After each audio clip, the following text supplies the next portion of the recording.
Marzo de 1943. Un amanecer gris envolvía a Berlín cuando el sonido seco de una carpeta estrellándose contra un escritorio de caoba rompió la rutina en la sede de la UER, la inteligencia militar alemana. El impacto fue tan fuerte que la taza de porcelana blanca con ribetes dorados, favorita del almirante Wilhelm Canaris, volcó parte de su café sobre documentos oficiales.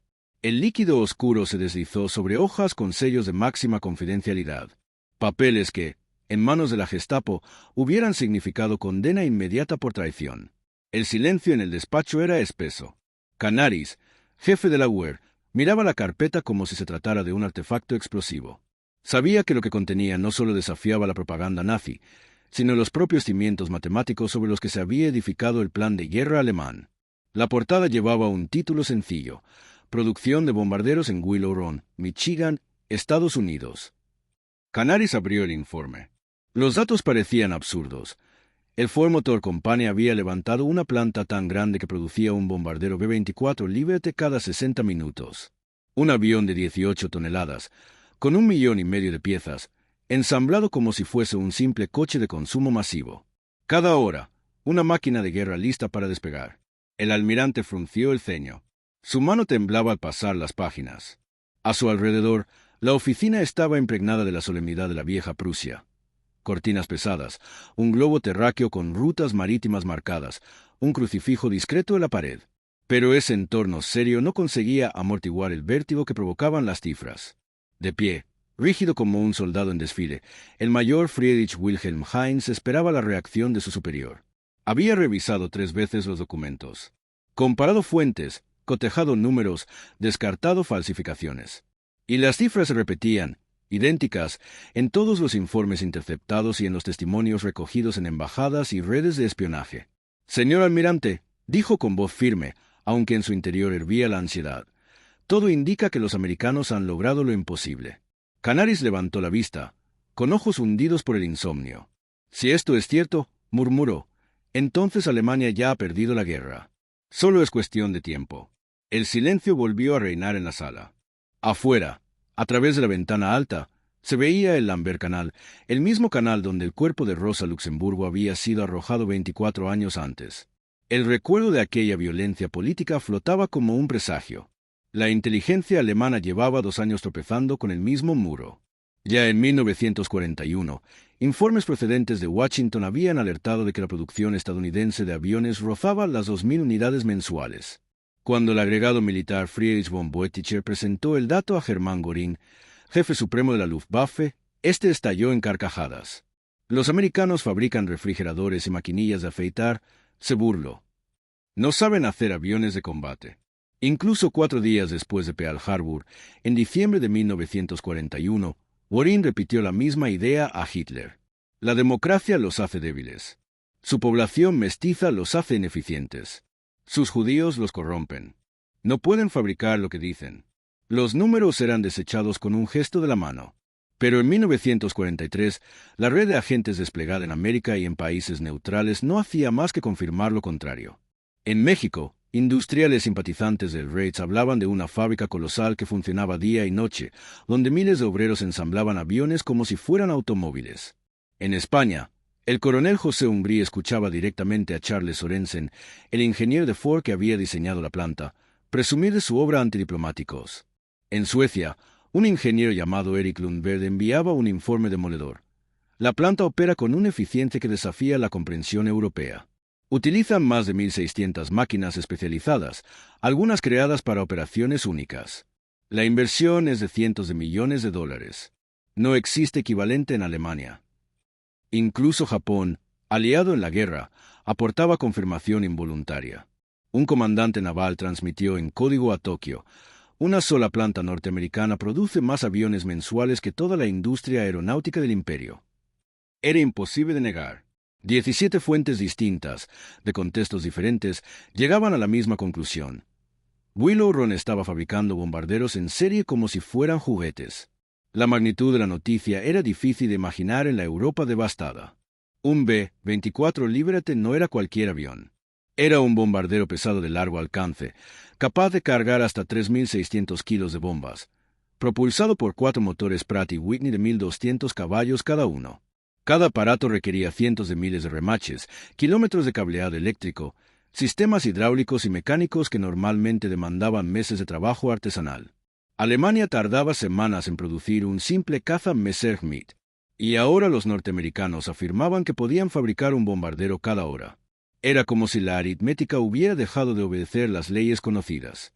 Los agentes en México relataban escenas casi bíblicas. Un empresario estadounidense, tras unos tragos de tequila, había descrito la planta como un edificio tan grande que dentro se formaban nubes y a veces llovía bajo techo. Otro testigo aseguraba que había visto con sus propios ojos un mar de obreros, 40,000 personas de todas las edades y colores de piel, trabajando en turnos interminables. Mujeres con pañuelos en la cabeza manejando remachadoras. Afroamericanos operando máquinas de precisión. Jóvenes de apenas 16 años encargados de la logística interna. Cada uno, formado en cuestión de días, ejecutando una tarea específica una y otra vez, hasta alcanzar la perfección repetitiva de la cadena de montaje. Lo que en Alemania habría parecido caótico, en Estados Unidos se transformaba en ritmo y productividad. El mayor Heinz miraba a su jefe con un rictus serio. «Almirante, si estas cifras son correctas, no hablamos solo de propaganda. Hablamos de un cambio absoluto en las reglas de la guerra». Canaris respiró hondo. Sabía que si llevaba esas cifras a Hitler o a Göring, arriesgaba su propia vida. La maquinaria del régimen no toleraba malas noticias. Quien dudara era tachado de derrotista, o peor aún, de traidor. Pero también sabía que ocultar la verdad equivalía a condenar a Alemania a una derrota segura. Era un dilema insoluble, decir la verdad y morir, o callar y observar cómo el Reich se dirigía al abismo. Mientras tanto, al otro lado del océano, en las afueras de Detroit, la realidad avanzaba implacable. Willow rugía día y noche como una bestia metálica. Su línea de montaje, de más de 1,5 kilómetros, no se detenía jamás. Cada sección del fuselaje avanzaba lentamente mientras manos expertas y novatas añadían piezas. Alas, colas, trenes de aterrizaje, motores. Todo confluía en un punto final, donde un bombardero completo emergía listo para la pintura, las pruebas y el despegue. En el exterior, una pista adyacente recibía los aviones recién nacidos. En fila, como polluelos saliendo del cascarón, los B-24 se alineaban para sus vuelos de prueba. La visión era casi surrealista. Decenas de bombarderos rodando hacia el cielo, uno detrás de otro, como automóviles en un concesionario. Los informes llegaban a Berlín con rutas tortuosas, vía diplomáticos españoles, comerciantes suecos, agentes en México y hasta mensajes interceptados de japoneses. Cada nuevo testimonio era una estocada más contra la negación oficial. Pero los altos mandos nazis no querían escuchar. El almirante Canaris lo sabía bien. Y en ese amanecer de marzo de 1943, con los informes empapados en café sobre su escritorio, comprendió que la mayor catástrofe de la inteligencia alemana ya había comenzado: la incapacidad de aceptar la verdad. No era un fallo de espionaje, no era un error en la recolección de datos, era un fracaso de convicción. Y ese fracaso sellaría el destino del Tercer Reich. En los alrededores de Detroit, entre campos de cultivo y carreteras recién asfaltadas, se levantaba un coloso de acero y hormigón. Un edificio tan vasto que, visto desde el aire, parecía más una ciudad industrial que una fábrica. Ese era Willow Run, el complejo que cambiaría el rumbo de la guerra. A simple vista, lo primero que impresionaba era el tamaño. Con 3,5 millones de pies cuadrados de superficie cubierta, la planta era uno de los edificios más grandes del mundo en su época. La línea de montaje principal superaba el 1,5 kilómetros de longitud. Era tan extensa que los ingenieros tuvieron que diseñar un giro en forma de L, porque de haber sido recta, habría terminado cruzando los límites del condado. Para los visitantes europeos acostumbrados a fábricas compactas, aquello parecía un espejismo. Era un templo moderno, construido no para adorar a los dioses, sino para adorar a la producción en masa. La fábrica había nacido de la mente de Charles Sorensen, uno de los grandes cerebros de Ford Motor Company. Sorensen, apodado Castiron Charlie por su carácter inflexible, había visto cómo la empresa revolucionaba el mundo con el modelo T y la producción en cadena. Ahora tenía un reto mayor: aplicar la misma lógica de los automóviles a la construcción del bombardero más complejo jamás diseñado hasta entonces. Cuando en 1940 visitó las instalaciones de Consolidated Aircraft en California, quedó horrorizado. Allí los B-24 se construían al aire libre, bajo el sol, con obreros trabajando de forma casi artesanal. Cada avión era ligeramente distinto del anterior, y se tardaban más de 180.000 horas de mano de obra en completar uno solo. Sorensen regresó al hotel, tomó papel y lápiz y pasó toda la noche bosquejando un plan radical. Un sistema donde los aviones no serían ensamblados en un mismo punto, sino que avanzarían por una línea de montaje como lo hacía un automóvil. Cada grupo de trabajadores realizaría una tarea específica y repetida, alcanzando una precisión casi mecánica gracias a la repetición. Al amanecer ya tenía el diseño básico de Willow Run. Cuando abrió en 1942, la planta se convirtió en un monstruo vivo. Cada sección del edificio tenía un propósito definido: fabricación de alas, montaje de fuselajes, producción de motores, instalación de sistemas eléctricos e hidráulicos. Todo confluía en el recorrido final, donde las piezas se unían en un flujo perfecto. Era un espectáculo hipnótico. Alas que llegaban desde un extremo, fuselajes desde otro, colas desde el fondo. Como ríos que desembocaban en un mar, todo convergía en la línea central. Y al final, el milagro, un bombardero completo, emergiendo de la nada, listo para ser pintado y probado en vuelo. Pero la clave no estaba solo en el diseño, sino en la fuerza laboral. Willow Run llegó a emplear más de 42.000 trabajadores, una cifra que superaba la población de muchas ciudades europeas de la época. Lo más revolucionario era su composición. El 26% eran mujeres.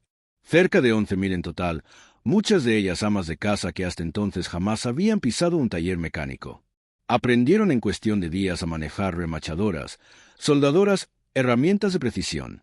Su imagen, con pañuelos cubriéndoles el cabello y overoles manchados de grasa, se convirtió en el ícono cultural de la época, Roussy de Riveter. El 9% eran afroamericanos, unos 3.800 obreros en una época en la que la segregación racial aún dominaba buena parte de Estados Unidos. Ford los colocó en puestos especializados, operando maquinaria de precisión, desmintiendo de un golpe la propaganda nazi que sostenía que las razas inferiores eran incapaces de trabajos complejos. También había 1.200 trabajadores con discapacidades. Personas que la ideología nazi habrían sido consideradas vidas indignas de ser. Vividas encontraban aquí un lugar productivo, contribuyendo con piezas, controles, cableados. Y no faltaban los jóvenes, muchachos de 16 años que manejaban la logística interna, aprendiendo a coordinar suministros en un engranaje gigantesco. Willow Run era, en la práctica, una encarnación de la democracia industrial. Todos juntos, sin importar género, color o condición, trabajando por un objetivo común. La organización del trabajo era milimétrica. Ford creó una escuela de aprendices dentro del propio complejo, capaz de entrenar a 8.000 nuevos trabajadores por semana. Cada curso duraba apenas unos días. Un ama de casa que hasta ayer no sabía distinguir un remache podía, en una semana, instalar líneas hidráulicas en la cola de un bombardero con precisión quirúrgica. El secreto estaba en dividir la construcción en 60.000 operaciones distintas. Cada obrero aprendía solo una. La repetía una y otra vez, hasta dominarla por completo. Así, la complejidad del bombardero quedaba reducida a la suma de miles de tareas simples, realizadas por manos entrenadas en la repetición. Era la aplicación extrema del método fordista al terreno bélico. El efecto psicológico en los trabajadores era enorme. Muchos sabían que los aviones en los que trabajaban acabarían volando sobre Alemania, sobre Italia, sobre Japón. Cada remache era una bala más contra el eje. Cada cable soldado era un paso más hacia el final de la guerra. Roussy Will Monroe, la mujer que se convertiría en la inspiración para la famosa caricatura de Roussy de Riveter, recordaría décadas después: sabíamos que era importante. Cada turno era agotador, pero teníamos hermanos, maridos, novios luchando allá arriba. Así que remachábamos como si de eso dependiera su vida. Algunos trabajadores dormían en el estacionamiento para no perder el siguiente turno. Otros aceptaban dobles jornadas, conscientes de que su esfuerzo podía marcar la diferencia en el frente.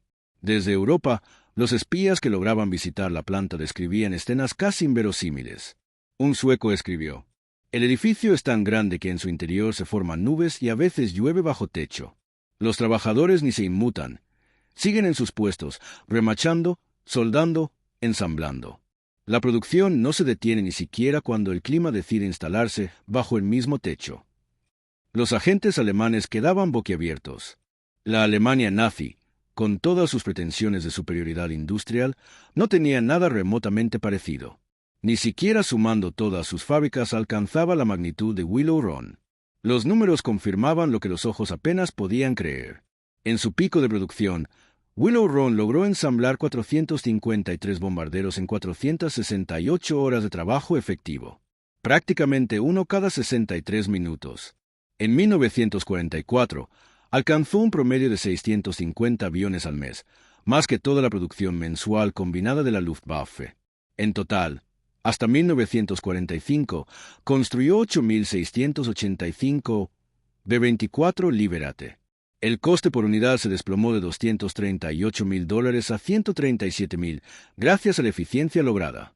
Un milagro económico además de industrial. Pero quizás lo más humillante para la ideología nazi era la composición de quienes lograban semejante hazaña.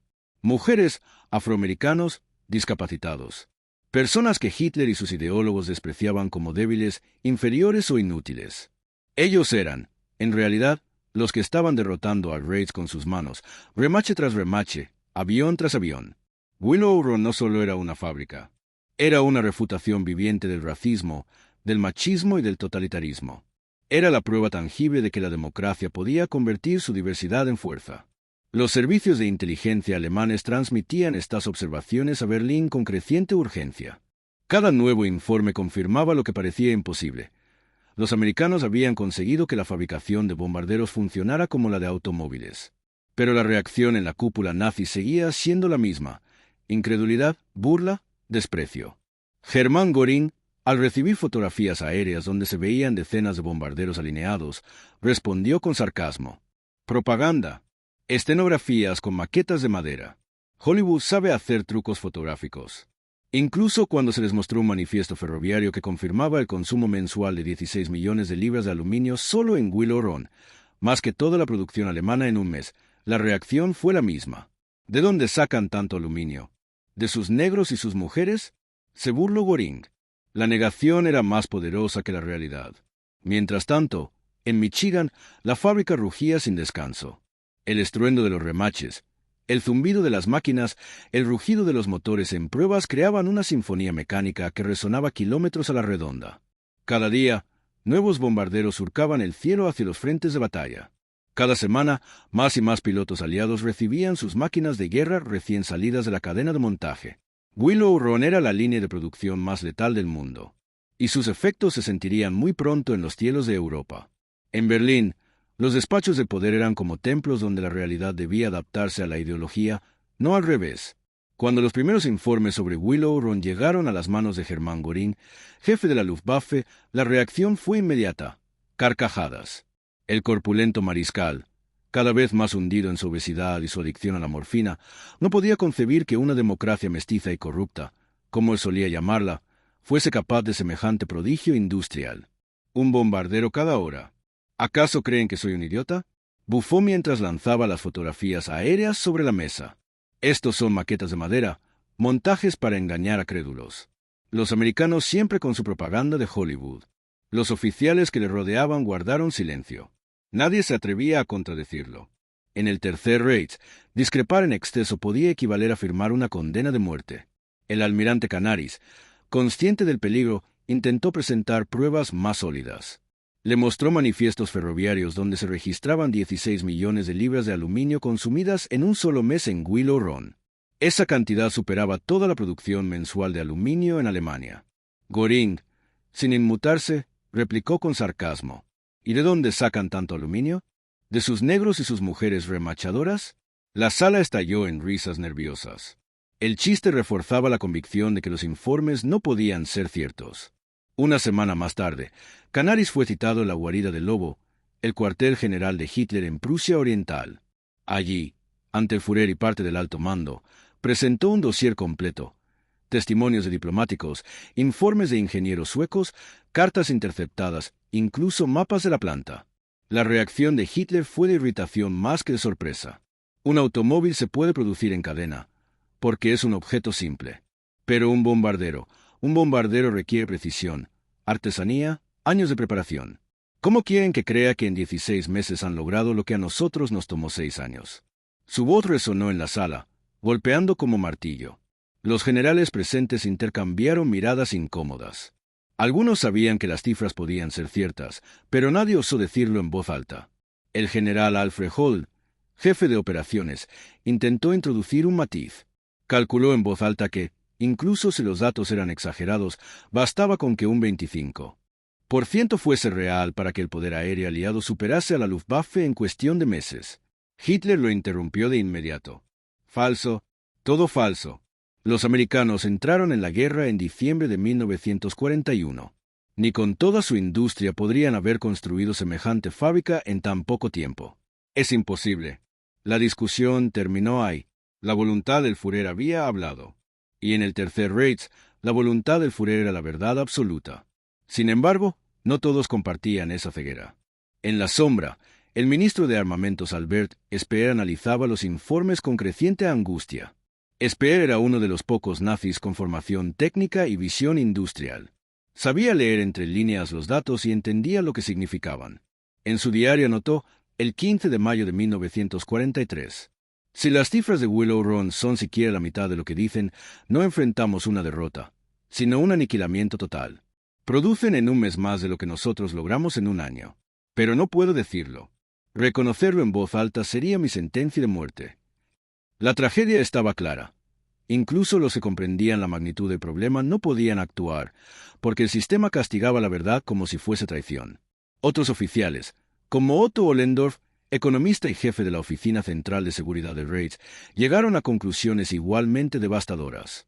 En un informe secreto de diciembre de 1943 para Himmler, Ollendorf escribió: la Ford Motor Company fabricó 1,1 millones de vehículos en tiempos de paz. Ahora ha convertido esa capacidad en bombarderos. A este ritmo, para junio de 1944, los americanos tendrán suficientes B-24 como para lanzar diariamente el tonelaje de bombas que nosotros arrojamos sobre Londres en todo 1940. Era una confesión brutal, pero, como tantas otras, quedó archivada y olvidada, incapaz de atravesar la muralla ideológica del régimen. Los testimonios de espías y diplomáticos seguían acumulándose. Un español había descrito con precisión cómo Charles Sorensen, en una recepción, explicaba orgulloso el sistema de producción en cadena. Un ingeniero sueco detallaba la existencia de más de 1.600 máquinas especializadas. Incluso agentes japoneses, en mensajes cifrados, confirmaban que una sola planta americana producía más aviones que todo el imperio nipón. Pero en Berlín, cada nueva confirmación solo encontraba más rechazo. Trucos fotográficos. Propaganda anglosajona. Exageraciones de nuestros enemigos. La verdad se apilaba sobre los escritorios, pero nadie quería tocarla. La situación alcanzó un punto casi grotesco cuando Canaris consiguió filmaciones clandestinas del interior de Willow Run, obtenidas por contactos suizos y contrabandeadas a través de valijas diplomáticas españolas. La película mostraba 5 minutos de la línea de montaje en acción. Aviones en todas las etapas de construcción, obreros de diferentes razas y géneros trabajando con precisión mecánica, relojes visibles que confirmaban el ritmo constante. Canaris y su adjunto Hans Oster lo observaron en privado. Cuando terminó, Oster murmuró: «Dios mío, es cierto». El almirante encendió un mechero y prendió fuego al rollo de película. Lo dejó arder hasta convertirse en cenizas. «No podemos mostrar esto. Dirán que es falso. Y nos acusarán de traidores». Era el símbolo perfecto de la tragedia. La prueba existía, pero el sistema estaba diseñado para destruirla antes que admitirla. La obstinación llegó a extremos absurdos. En noviembre de 1943, incluso después de recibir fotografías aéreas tomadas por un diplomático español donde se distinguían decenas de bombarderos en fila, los analistas alemanes concluyeron que las evidencias eran reales. Un informe decía con claridad: los aparcamientos contienen 12.000 automóviles, lo que indica operaciones en 3 turnos. Se observan bombarderos listos en la pista. El ritmo de producción parece auténtico. Urge reconsiderar la estrategia. Cuando Göring recibió esas fotos, simplemente las arrojó a un lado. Ingeniosa manipulación. Escala de maquetas. Los americanos quieren que tengamos miedo. Y así, con un gesto, condenó a la Luftwaffe a su extinción.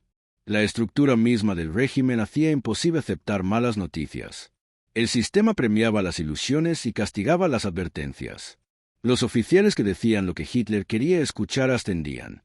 Los que traían cifras incómodas terminaban apartados, humillados o ejecutados. El propio Canaris sería destituido en 1944, acusado de derrotismo, traición, hasta ser finalmente ejecutado en abril de 1945 en el campo de Flossenbürg. Hans Oster correría la misma suerte. La verdad había sido dicha, pero en el Tercer Reich la verdad era más peligrosa que una bomba aliada. Así, mientras los bombarderos B-24 salían de Willow Run uno tras otro, Alemania se aferraba a la ilusión de que todo era un truco. La negación no solo era una postura ideológica, era un mecanismo de supervivencia dentro del régimen. Admitir que la democracia industrial americana superaba a la maquinaria nazi habría significado aceptar que toda la cosmovisión del nacionalsocialismo estaba equivocada. Aceptar que mujeres, afroamericanos y jóvenes podían construir máquinas de guerra superiores a las de la raza aria. Aceptar que la diversidad, y no la pureza, era la verdadera fuente de poder. Y esa aceptación era imposible para quienes habían edificado su poder sobre el mito contrario. En retrospectiva, los historiadores coinciden. La mayor falla de la inteligencia alemana no fue de recolección de datos, sino de aceptación. Tuvieron todas las cifras correctas en sus manos desde 1943. Sabían que los americanos fabricaban más bombarderos en un mes de lo que Alemania podía soñar en un año. Pero la ideología les cegó. Prefirieron creer en su superioridad racial que en las matemáticas. Y en esa decisión se firmó la sentencia de muerte de la Luftwaffe, y, con ella, del Tercer Reich. La guerra aérea sobre Europa era, al inicio, una apuesta arriesgada.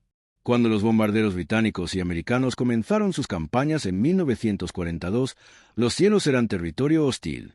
Los cazas alemanes dominaban con experiencia, y las defensas antiaéreas convertían cada incursión en un salto mortal. Los primeros B-17 y B-24 que cruzaron el Canal de la Mancha sufrían pérdidas terribles. Escuadrones enteros regresaban con la mitad de sus aviones destrozados, o no regresaban en absoluto. La moral de las tripulaciones se erosionaba y en Washington muchos se preguntaban si la apuesta por el bombardeo estratégico había sido un error. Pero entonces, Willow Run comenzó a volcar sus frutos al frente. Y la ecuación cambió. En febrero de 1944, los aliados lanzaron lo que la historia recordaría como la Operación Argument, o más popularmente, la V-Week. El plan era brutal en su simpleza: bombardear de manera continua las fábricas de aviones alemanas, hasta romper la columna vertebral de la Luftwaffe.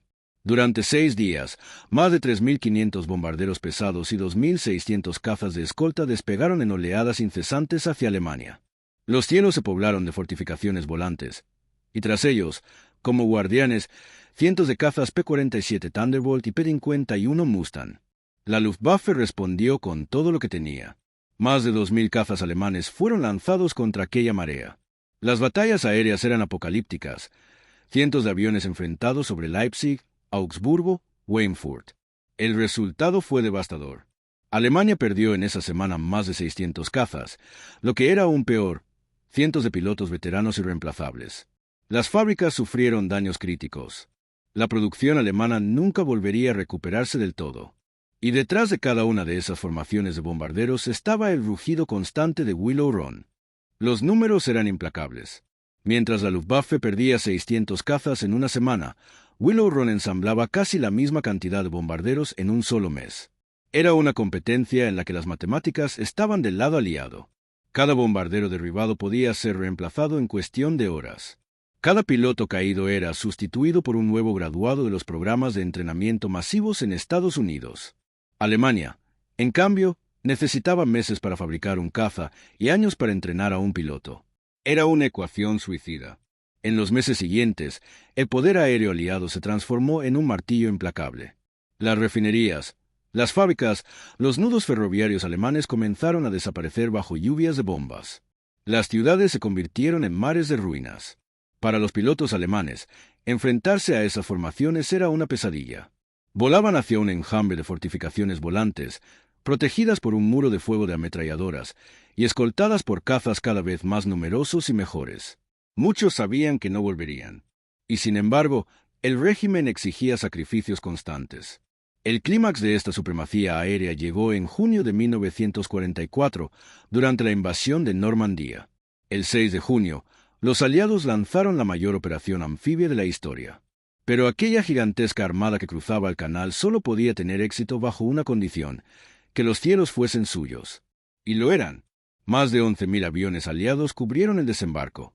De ellos, miles eran bombarderos producidos en serie en plantas como Willow Run. Sobre las playas de Omaha, Utah, Gold, Juno y Soul, los B-24 y B-17 arrasaron posiciones fortificadas, carreteras, puentes, depósitos de municiones.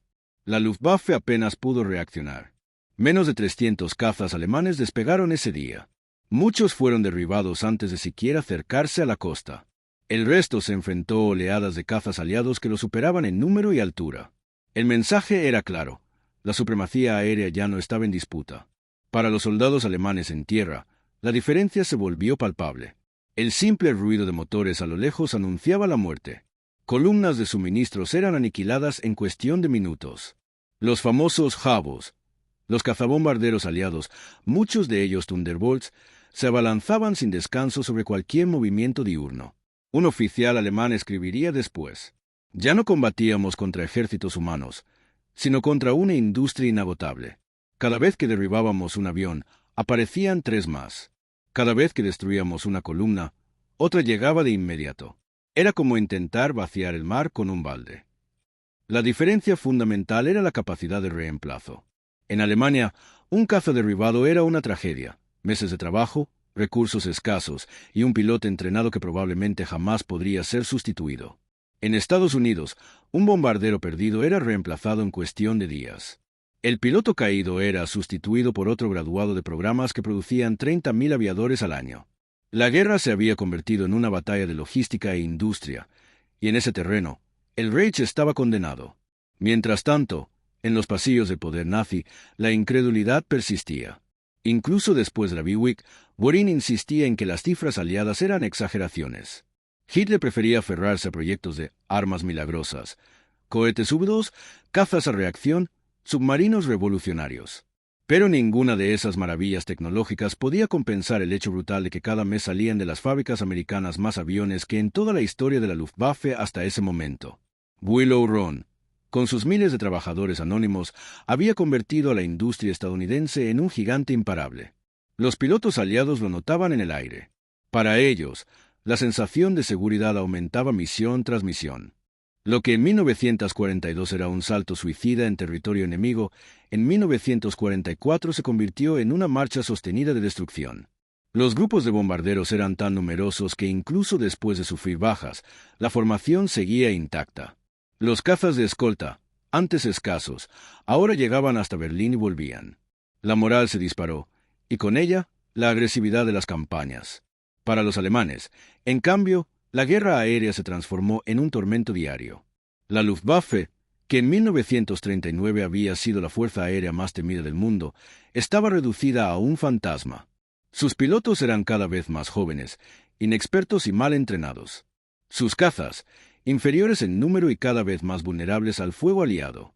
El historiador Charles Ubery lo resumió en una frase lapidaria: «La Luftwaffe no perdió la guerra en el aire por falta de coraje, sino por falta de aviones y pilotos».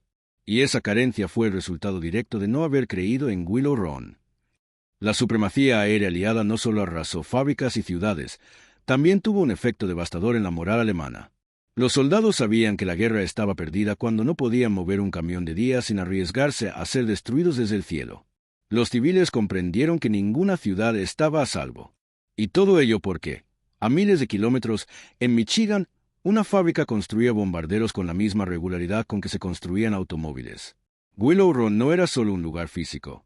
Era un martillo invisible que golpeaba día tras día el corazón del Reich, hasta pulverizarlo.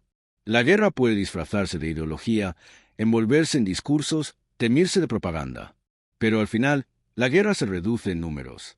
Y en los números, Alemania nunca tuvo una oportunidad frente a la marea industrial que emergía del otro lado del Atlántico. Construir un bombardero B-24 Liberty no era un reto menor. Cada avión exigía 1,5 millones de piezas individuales, 450.000 remaches y más de 30.000 componentes ensamblados en perfecta sincronía. Era una criatura de acero y aluminio de 18 toneladas, que debía volar durante miles de kilómetros y resistir el fuego enemigo. En la Alemania nazi, semejante proyecto habría consumido meses de trabajo artesanal y la atención de ingenieros veteranos. En Willow Run, en cambio, se había convertido en un proceso casi mecánico. Un ala entraba por una puerta, un fuselaje por otra, y en el punto de encuentro nacía un bombardero nuevo cada hora. Los costes también eran reveladores. En 1942, Un B-24 costaba alrededor de $238,000. A medida que la línea de montaje perfeccionó sus procesos, el precio descendió a $137,000 por unidad. Era la aplicación brutal del principio fordista. Cuanto más produces, más barato resulta producir. En contraste, los cazas alemanes como el Messerschmitt Bf 109 o el Focke-Wulf 190 no lograron abaratarse significativamente. El Reitz no disponía de procesos en cadena comparables.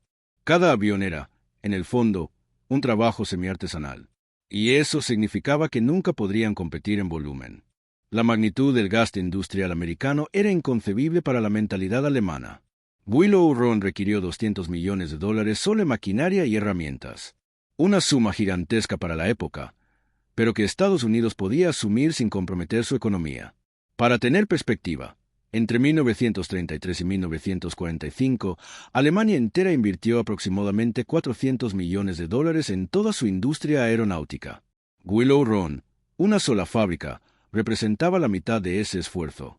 Y no era la única. Boeing, Douglas, North American, Lockheed y decenas de compañías estaban volcadas en la misma carrera. Las cifras globales lo confirmaban. Entre 1940 y 1945, Estados Unidos fabricó más de 300,000 aviones de combate. Alemania, en ese mismo periodo, apenas 94,000.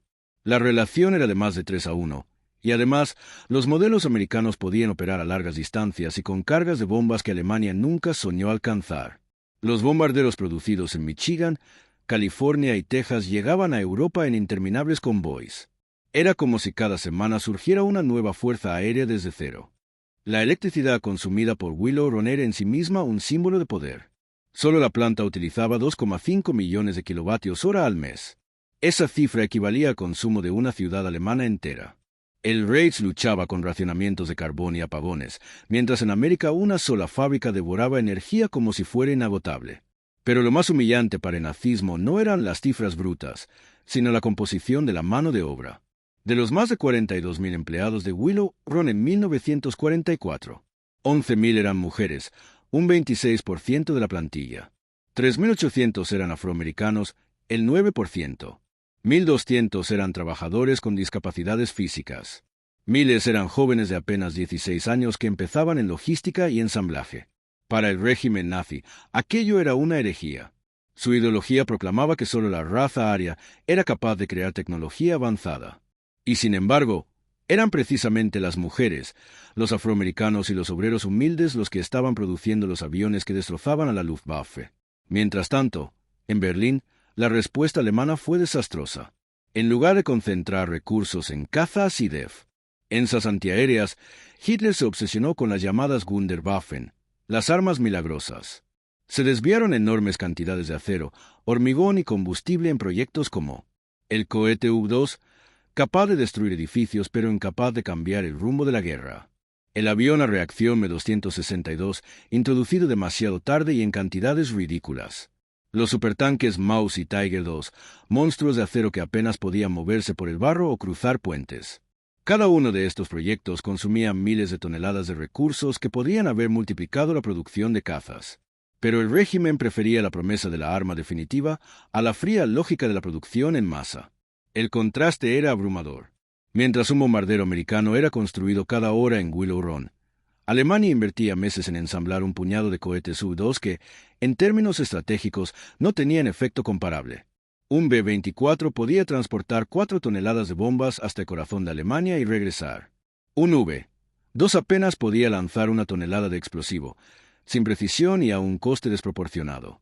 Era el triunfo de la ilusión sobre la realidad. Incluso dentro del régimen, algunos lo veían con claridad. El ministro Albert Speer recordaría después de la guerra que los recursos desperdiciados en proyectos fantasiosos fueron, en sus palabras, el suicidio económico del Reich. Pero admitirlo en 1943 o 1944 era imposible. Nadie podía llevarle la contraria a Hitler sin arriesgar la vida. El error estratégico fue doble. Por un lado, subestimaron la capacidad de producción americana. Por otro, sobreestimaron la eficacia de soluciones tecnológicas aisladas. Los aliados no necesitaban un arma milagrosa. Tenían a Willow Run, y con ella un flujo interminable de bombarderos que aplastaban ciudades, fábricas y vías de comunicación con la regularidad de un martillo industrial. El resultado final fue inevitable. A medida que avanzaba 1944, Alemania se convirtió en un campo de pruebas de la supremacía aérea aliada. Ninguna fábrica, ninguna línea férrea, ningún depósito de combustible estaba a salvo. Los números no mentían. 8.685 bombarderos B-24 salieron de Willow Run entre 1942 y 1945. En total, más de 18.000 B-24 se construyeron en Estados Unidos. A esto se sumaban 12.731 B-17, miles de cazas P-47 y P-51 y la maquinaria logística para mantenerlos operativos. Alemania simplemente no podía seguir el ritmo. Los oficiales alemanes sobrevivientes lo reconocieron años después. En Nuremberg, Walter Eisenberg, jefe de inteligencia de las SS, declaró: «Sabíamos la verdad desde 1943.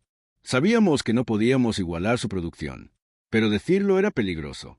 Así, nos convencimos de que los informes eran propaganda. Fue más cómodo morir en la mentira que arriesgarse a vivir diciendo la verdad». Y esa confesión resume la esencia de la tragedia. Alemania no cayó por falta de información, sino por falta de voluntad para aceptarla.